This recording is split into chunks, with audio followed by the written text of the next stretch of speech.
Hello and welcome to a new episode on Salima World Foundation.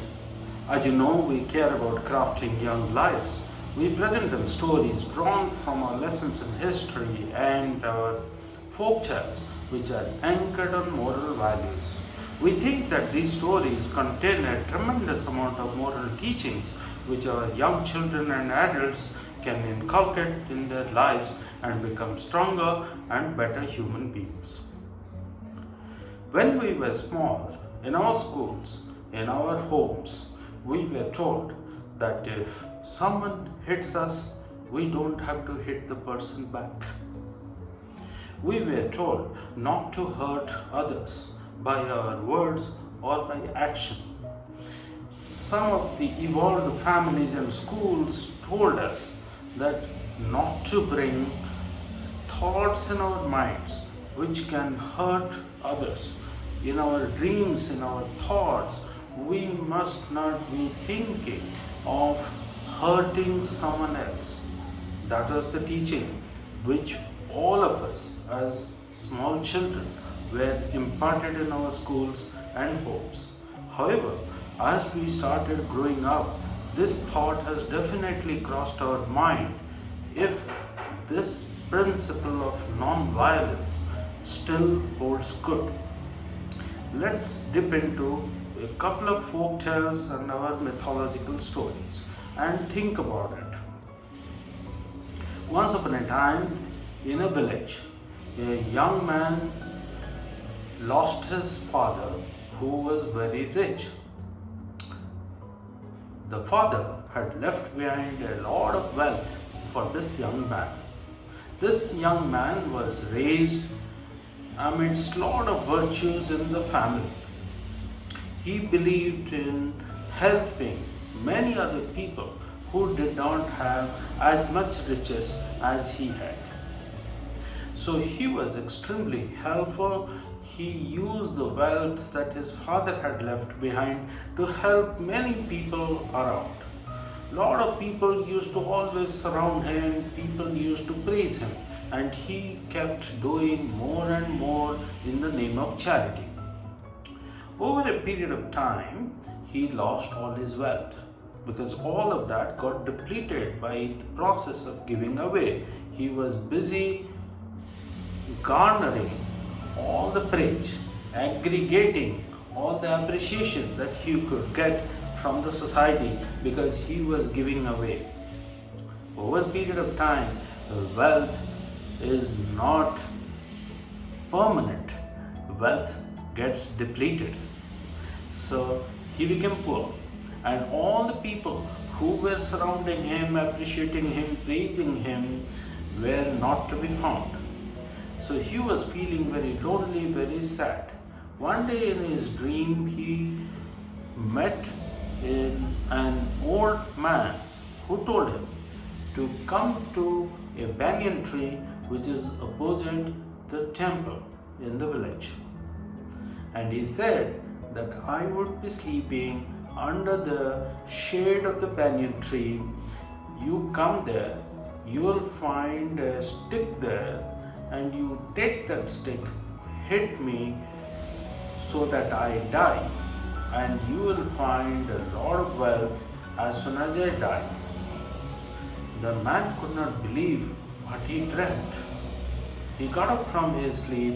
He could not sleep that night. Next morning, as he had seen in the dream, he went to that temple. At the end of that village, he saw an old man sleeping under the tree. He could not believe his eyes. He saw the stick there. He looked at the stick. He looked at the old man, but he could not pick the stick and hit that old man on his head. Though there was nobody in the sight, he could not gather the courage. His mind did not permit him to pick that stick and hit him because he knew what is right and what is not. A long time passed. The old man got up from his sleep and told him that the young man, you lost an opportunity of your lifetime. all this wealth could have been yours. But now that you have not been able to kill me, you won't get this wealth.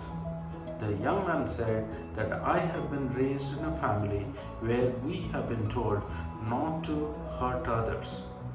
Just for the sake of the wealth, I cannot kill an old man. I cannot even think of killing somebody just for the sake of wealth. The old man was happy. The old man disappeared, leaving behind a bag full of wealth for this young man as the reward. What did this small folktale teach us? It again reaffirms the teaching that we have had in our childhood, that we must not bring any thought in our mind to hurt others. Forget about hurting others. It is even about thinking about hurting. We must not bring that thought in our mind. That's the teaching of this folktale. Think of Ramayana. Lord Ram, Sita, and Lakshman went into the jungle for an exile of 14 long years. While wandering through the forest, they reached a forest called Gandaka forest. They met a lot of sages there. The sages said that Ram, you can live in this forest.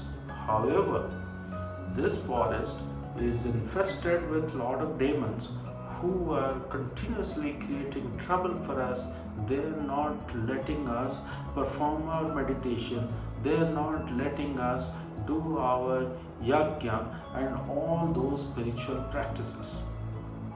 They requested Lord Ram to pick up the battle against the demons and kill all of them. They promised Lord Ram that they would bless him with a lot of power which he can use in the future. Lord Ram was considering to pick up the battle against the demons in the forest because he believed that the demons were the evil forces which have to be eliminated from the surface of this world. Then Sita steps in and starts conversing with Lord Ram. He says that, "O Ram, you have been so virtuous all your life. You have been obedient of your parents. You have been bestowed upon with so much of power, with so much of intellect and wisdom. Think about the reason for which you must exercise your power. The demons haven't come and troubled you. The demons haven't caused any hurt to you. The demons are not in any way connected with you. The demons are troubling the sages. Maybe the sages haven't learned how to coexist with the demons. The forest doesn't belong to the sages only. Think twice before you pick up the arms against the demons who are not yet your enemies. The power that has been bestowed on you need to be used to eliminate the evil forces who are causing hurt to you or to your citizens." Think about it again. This particular chapter or episode in the Ramayana tells us about the value of non-violence. All of us learned about it as small children. In the Bhagavad Gita, Lord Sri Krishna advises Arjuna, and through that advice, he advises all of us 26 virtues or noble qualities that all of us must possess. In the series of 26, the 10th quality that he talks about is non-violence or ahimsa. What does it mean? It means about not bringing thoughts, words, or action which can hurt any other living being. Ladies and gentlemen, my dear young children, who are listening to this episode. It's easier said than done. We have to follow the path of non-violence. Thank you very much for listening to this intense conversation. I look forward to our future discussions. Thank you.